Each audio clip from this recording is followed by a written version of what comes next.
Thank you very much, Mark. Ladies and gentlemen, it's a great pleasure to be here today, and thank you for having me. Thank you very much, Mark, for organizing this amazing event. And I think, yes, you should definitely update my bio, because he said I'm 37. That was the first time I think I spoke at the ICD. I'm 43 now. And I have a baby son.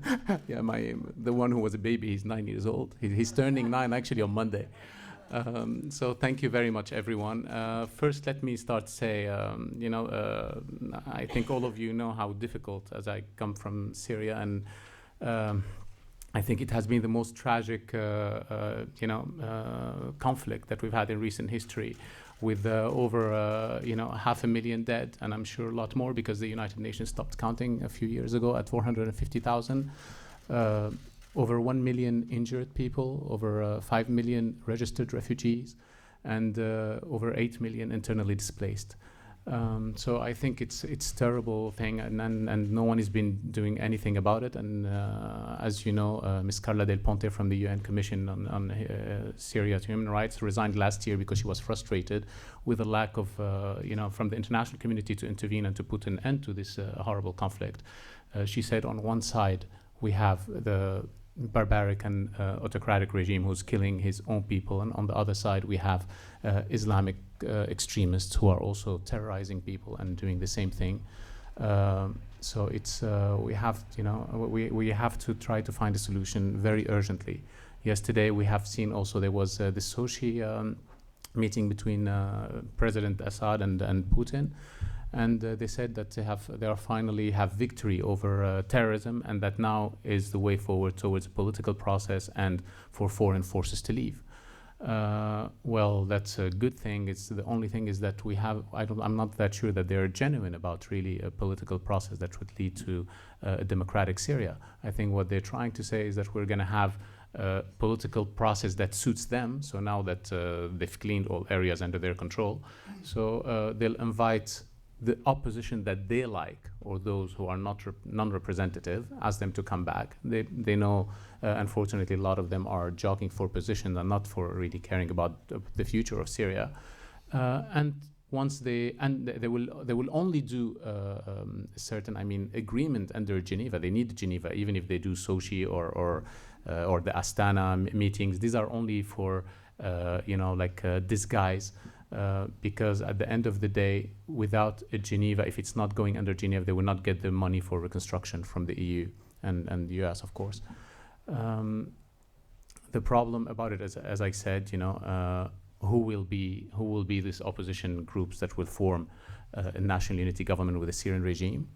Are they going to be the ones that are the the ones that were made or fabricated by the Syrian regime security services? Are they going to be the ones who have left Syria ages ago and who don't have really any following on the grounds or any representation?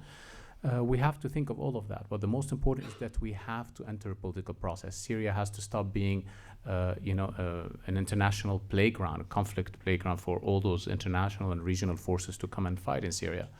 As you know, we have the US vs the Russians. We have the Iranians against the Saudis, the Gulf countries, Israel.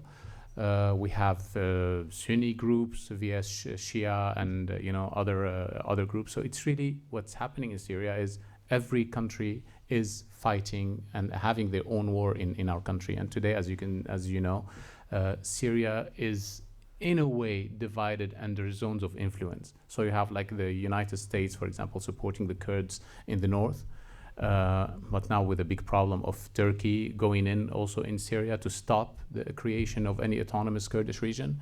We also have the Russians who are supporting with the Iranians and other groups supporting the regime in the western areas. And you have a vast area in the eastern part of Syria where ISIS was, where supposedly they're defeated. Just waiting, I think, as they have waited in Iraq for 13, since Saddam was taken out to resurge and fight for what they believe is they had lost a country to a Shia government. So this is, I think, this is what we have to do. Unfortunately, even if we go through Geneva 1, 2, or 3, I don't even know what Geneva we're at now, because they keep on going there and having all these Geneva meetings and coming out with no solutions. And I don't think they'll come out with any solution, but simply because on one hand you have the regime because of whom the whole thing started, because of course dictatorship led to those people who are not happy to rise against the regime. And on the other side you have the Islamic extremists who do not want a democratic country. They want Sharia law in Syria. So if you continue on bringing them together under the same roof, I don't think you're going to come out with much of a solution. I mean, I don't see a national unity government being made between, a dictatorship and people who want Sharia. What kind of constitution are we looking for Syria? So that's very important. I think we have to change this whole idea. And unfortunately, I think that there is not a genuine efforts from the international community to resolve Syria. This is the sad part about it. I think there is a genuine effort to actually split Syria between those forces who are fighting on the ground.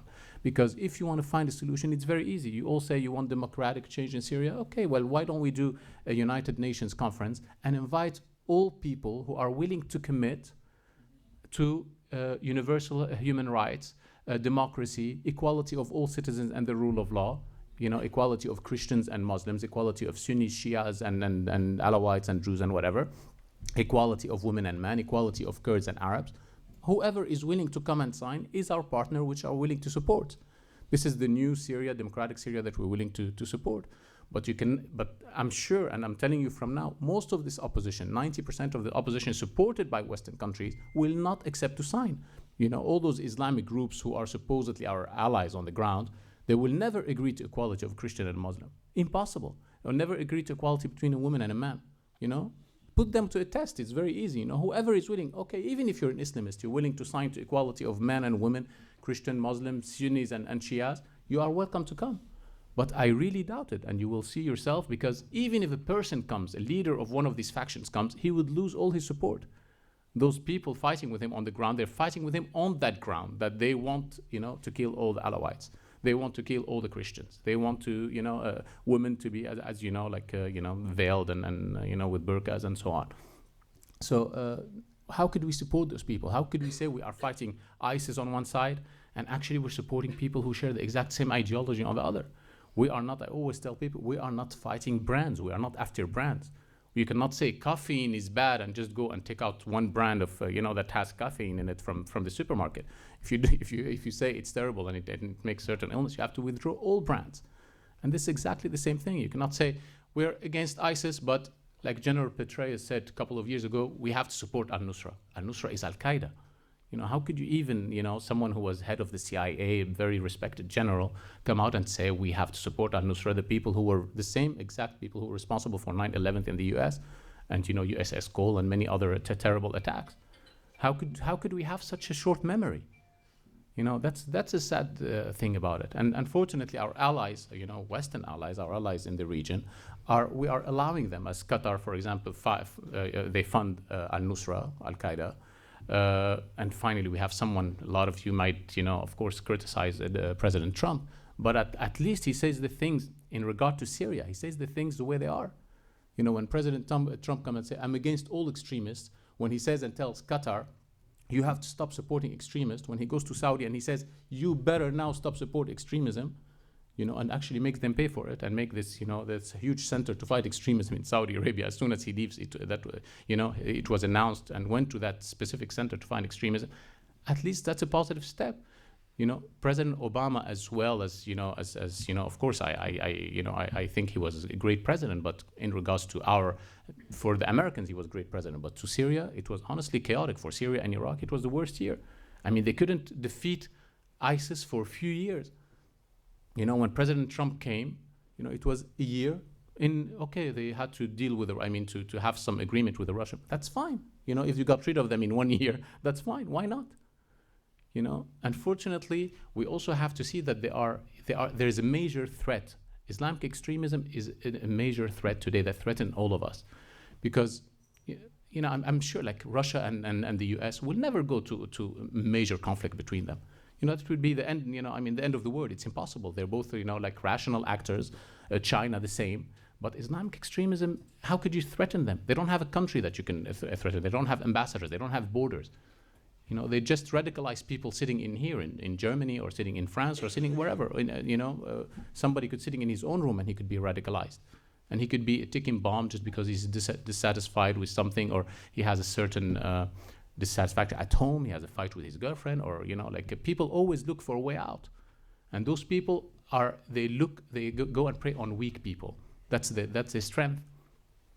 So we have to really, I think, my message here, I always try to, through the ICD and other think tanks and other wherever I went and speak, is we have to try to bring people together. We have to get the United Nations to listen. We have to get the international community to listen. We have to come together. It's one thing to say and then to criticize, and one thing to try to put our efforts together to stop what's going on. It's good that here Germany opened their doors, for example, for all the Syrian refugees. And here, my friend sitting in front of you, he's a Syrian refugee. He's a Christian Syrian who came from Syria because, not because he wanted to. He would have loved to stay, for example, close to his home. If there was a if they were taking care properly, for example, of Syrian refugees in Lebanon, instead of treating them like slaves, living with $18 a month, per family, it's impossible. They have curfews, for those Syrian refugees.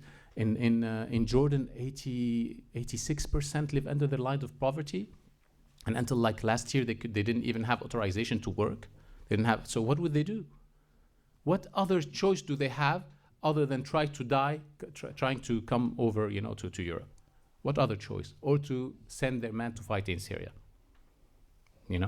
for a few $100s because they're paying them better money in, those rebel factions. And unfortunately, this is where we are. I hope we could, you could support us in this call. You could, one voice alone cannot, as I told you, we have been trying for even before the Arab Spring started, and years before when we were fighting against the Syrian regime. At that time, nobody wanted to meet us because they didn't want to displease the Syrian regime. I was living in London. Our TV channel was blocked. I was going around Parliament. I was coming here to German Parliament to speak to the Syrian government. That we have a British satellite TV channel. It's in Arabic, and it was blocked for 3 months. We have the signal was, Eutelsat gave us a signal. It's coming from Syria with a map, and no one was ready to help you.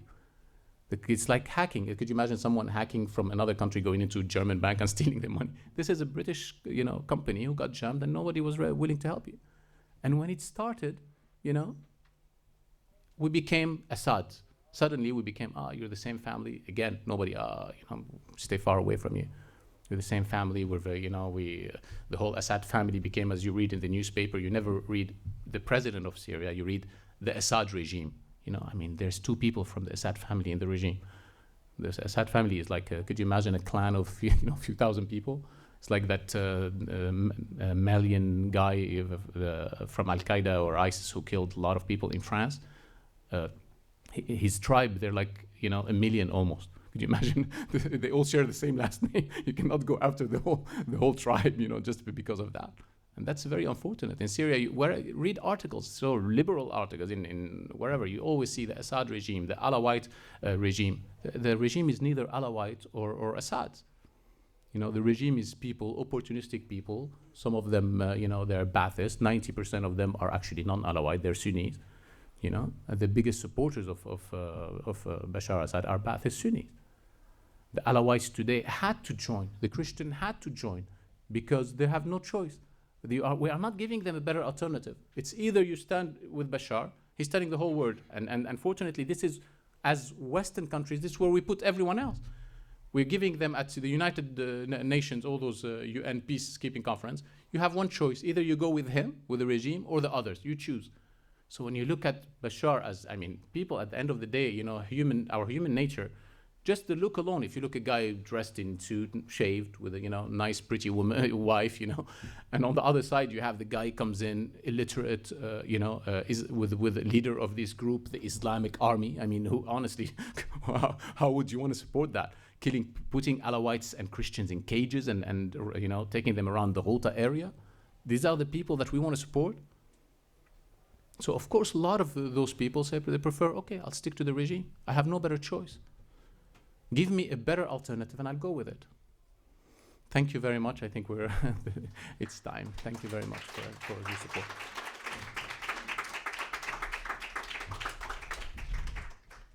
Of course, we have time for questions.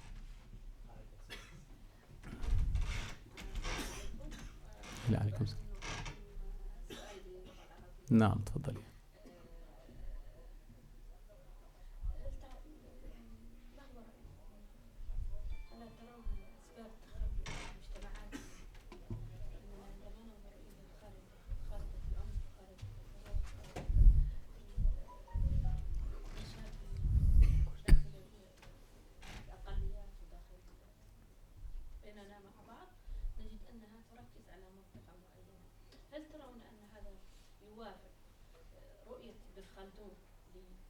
نمو الحضارات حيث يعتبروا أنها تشبه نمو الإجزاء، تمر بمرحلة حبوب ثم شباب ثم صعود ثم تبدأ تنحدر، فنحن في مرحلة انحدار الآن نحن كمجتمعات عربية، أم أن هناك أسباب أخرى كنظرية المؤامرة مثلا، أو ما هو تصوركم عن الواقع؟ Sorry, where are you from? Mauritania. Mauritania, yes. Actually, one of my dearest friends was from Mauritania. He passed away 2 years ago in a car accident. And I really, I think it's a great country because they're actually the most democratic country in the Arab world. The lady is asking, what's the reason why we're so backward in the Arab world in general? I mean, we were not able to advance. Is it because it's a process that we have to go through? Or is it because of other reasons like conspiracies and others? Yeah, unfortunately, Arabs in general like to put always the fault on other people, and this is one of the main reasons why we're not able to develop. I'll give you a small example. When your son fails at school, you'll never see someone telling you, "My son is not that smart," or "I recognize he's not done for school. He'd better go do something else." They always say it's the problem with the teacher. It's a problem. They know he's an Arab. They know he's a Muslim. They know he's this. My son is very bright. We always, we actually have a saying in Arabic. We say a monkey in his mom's eyes is a gazelle. Is it here? So it's and that's very unfortunate. People were not able to progress. We don't even, our religion is such a peaceful religion, but they're not willing to understand it. It's just because culturally Arabs are, we have a very, our culture, we like war, fights, revenge. It's part of our culture, and the Quran came actually to make us more peaceful. In the Quran, I'll give you just a small example. It says, if you kill one soul, it's like if you killed all of humanity. And if you save one soul, it's like if you saved all of humanity. So that sentence alone is enough to make you stop killing anyone. They will tell you, yes, but there are other surahs. It doesn't matter. How do we know? That as in Christianity or other books, every book was written by people. In the Quran, for example, I know some of you are Muslim, and unfortunately we're born, and they teach us not to even interrogate the Quran. Like it's haram or it's against religion to even say, oh, there's something wrong with it. No, it's God's. You cannot even interrogate why. But unfortunately we have to sometimes say the truth. There are things in the Quran that we must interrogate. We live today in the 21st century, and if there's something wrong with it, like you cannot tell people, you cannot kill, but at the same time, there are some surahs. Some will tell you there are some surahs who tell you, yes, you have to kill, and you will be rewarded with virgins and other things in paradise. That's hypocrisy. And I think today the religious leader, Muslim religious leader from all sides should come and sit together and say, we have to discuss, we have to be open-minded about it, we have to be smart enough, we're talking to Western, very advanced, we were at a certain point when we were in Andalusia, when we worked together with Jews and Christians, everyone, we were able to go through the golden ages of Islam. But now what happened, as I said, it's again lack of education. Those countries, autocratic regime, I don't think they even want to educate their people. It's easy to always say, oh, there's a conspiracy, Western conspiracy to attack us. Maybe everyone. I mean, I'm sure in business, for example, if you have a very nice building and in Potsdamer Platz, for example, and the owner leaves it, like in ruins, doesn't wash it, leaves the garbage outside, I'm sure another businessman will come, and if he could find a way to talk to the German government and say, I can take it over, if and make it a very nice 5-star hotel, they'll give it to him. There is a law actually in every European country. If a place is left and turned into garbage, and they can expropriate it and give you a certain price for it. So that's exactly. Unfortunately, our countries, for example, in the Middle East, we keep oppressing people. We keep telling people this is what you need to do. They're not allowed to, for example, to complain if they don't have enough food. They're not allowed to do this and that. And whenever there is something that happens, they go into the street. We say it's a Western conspiracy. Okay, maybe other countries have an interest in. Of course, if you come, for example, in the case of Syria. Before Bashar al-Assad, the President Hafez al-Assad, my late uncle, was against extremism. And when the Soviet Union collapsed, he right away, he was able to be pragmatic and switch to, and sided with the Americans against Saddam Hussein. He was not going to stand alone without the Soviet Union against, the Americans. Unfortunately, when his son came, Syria became a playground for all Islamist groups. So you started having Hamas offices in Syria. You started having the Iranians, Hezbollahs, many Islamist extremist groups going to fight the American in Iraq. So of course there's going to be a price to pay. It's logical. I mean, no, but the thing is, if you want, instead of blaming others, if you want to be able to have a strong country, you have to educate your people. You have to make your people, be productive society. You have to make sure that you are united, that there's a democratic thing where all people's rights people are represented, all their rights are protected. Okay, and we are going to have our final question because we're not having so much time. Just one question. Thank you very much for your excellent talk. Thank you very much. And I very much share your values. Thank you. But I must admit to one prejudice. I do not share a soft spot for Donald Trump. Yes. Extremism, because I see him as an extremist. Yes. And just a very short comment on the attack by NATO forces, the United States, Britain, and France on Syria recently, before, and we still do not have proof. It's true. That's very true. Weapons have been used. That's very true. And you say that Donald Trump went to Saudi Arabia and to Qatar to urge them not to support extremists. But as I see it, these are extremist states. Yeah. Saudi Arabia it's true. is in support of Yemen. Of course, I'm not saying. Of course, and execute people. It's so true. These are extremist states. It's true. You're 100% right, sir. But we need a first step. You cannot. I mean, from a day to another. If, for example, today you have a new crown prince who's saying, I want to open movies, I want to do this. It's impossible. It has to go through stages. Do you think from a day to another they say, you know what, guys, everyone in shorts, they'll kill him the next day. Wahhabism is finished. It has to go through. At least this guy is willing to take these steps. And other people wouldn't be even willing. What is happening in Yemen is a catastrophe.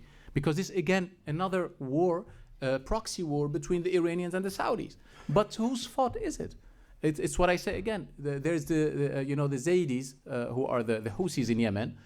They're not even Shias. This is exactly the same problem that happened in Syria.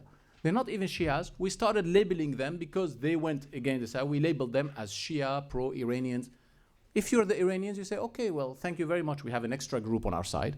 You give us you said the Alawites are Shia. You said the Zaydis are Shia. Actually, Zaydis are actually close. Sorry? Of course they're not Shias. But this is what we try to say. If they were Shias, they would call themselves Shia. The Alawites, they're completely different. The Ismailis too, the Druze too. Each one is a different sect. But there's another issue, and the other issue is that the Western world should also look in the mirror because lots of it is fueled by money. That's a problem. It's true. That's true. Plutocrats, financial elite. It's very true. It's very much, and there, I think there's also hypocrisy and double standards. Of course, but world politics. But let's change that. You're right. But how to do? There's a huge the democratic word. One of its weaknesses, it's the best system we know, but one of its weaknesses, it is led by lobbies. You know, you have this lobby, this lobby, the Iranian lobby, the Jewish lobby, the other lobby. Everyone is fighting everyone. And as you know, people for example, in parliament or Congress or whatever, after they're going to finish working as their job, where are they going to go? You know, they're either going to go working for, this company or that company or that company. So, of course, while they're in office, why would I upset Qatar or Saudi Arabia? You know, when I finish, where am I? I'm not going to go back selling whatever. You know, I have to find a job, a well-paid job. So they will. I'm sure you've read this. There was these two investigative journalists in France who made a book about, for example, Qatar and the French Parliament. How many people in French Parliament were using the Qatari embassy as their ATM machine? You know, sending them message. Oh, I need shoes. You know, to the ambassador. Could you imagine? Could you imagine you sending the message? I need new shoes. I need to travel first class. Please send me first class tickets with my family. Go there. Another lady minister. Hey, please, I need 400,000 euro to do I don't know what. They said, oh, when the ambassador told her no, she went on TV next day. She said, oh, Qatar supports terrorism. Just to give you an idea, unfortunately, you know, how could we fight that system? It's very difficult. Politicians should be serving the people, and that's very often. That's true, but how to make that possible? Well, it's in You know. education, schools, education, universal values. Yes, And but that's possible. but the West is supposed to have that. We African, Middle Eastern, Asia, look towards the West. So if the West doesn't have that, we're going to look towards, you know. I mean, a lot of people, for example, if you're a good doctor who makes €1 million a year, would you go and be parliamentarian for 60,000 a year? Very difficult. Why not if you're idealist? You have to be an idealist. It's what I said. So there's very few idealists, you know, and unfortunately that's a problem that we have. There's very few idealists. You're gonna, you know, we have, exactly. We have to have a lot more idealists. We have to you know, but this is what it is. Campaigns are won with money, and campaign, you know, they're not won on not just nice words. And this is what you know, who has a better campaign, who pays the most for the campaign. And so that's a lack of. We cannot discuss. I mean, the lack that you should discuss among yourself. You know, yes, I was raised in the West, and I know those failures, but it's still much better than the systems we have. Of course, I'm against, as I said, the strike against Syria, because first of all, it was very obvious that it was something to save President Trump from whatever internal problem he was having. You know, he needs something to distract.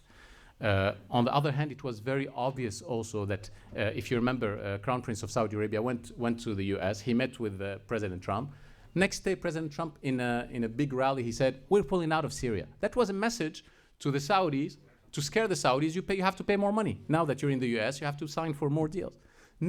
Just the next day, the Crown Prince of Saudi who was in the U.S., he went to the media. I said, "Oh, where are you going? You know, guys, you know, where are you going? Come on, please. You know, the Iranians are there. You know, you cannot leave us in that way." And again, 2 days later, Trump went back again to another rally. He said, "We will pull out eventually when we will defeat ISIS.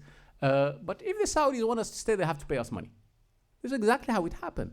And just a few days later, this whole supposedly chemical attack. I mean, being against the regime or not, that's one thing, but you have to see the thing the way they are. Why would the regime, after taking 90% of Ghouta, use chemical attacks? There was 10% left in Douma, and they had already agreed with the rebels to leave. They had already the buses, they were parked there outside. They were supposed to take the buses next day. So why would they have to use it? You know?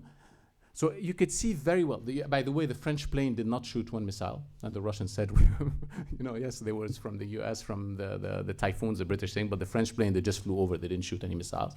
So it was an agreed kind of thing. You know, the threat from Trump was, as you know, Trump never gives before he does something. He never gives he never says what he's going to do. But on Twitter, he had said, "Be careful, Russians, we're coming, very smart missiles." So anyway, he's telling them, "Get your things out. You know, let's agree where to hit." And this is what happened. He gave them a week.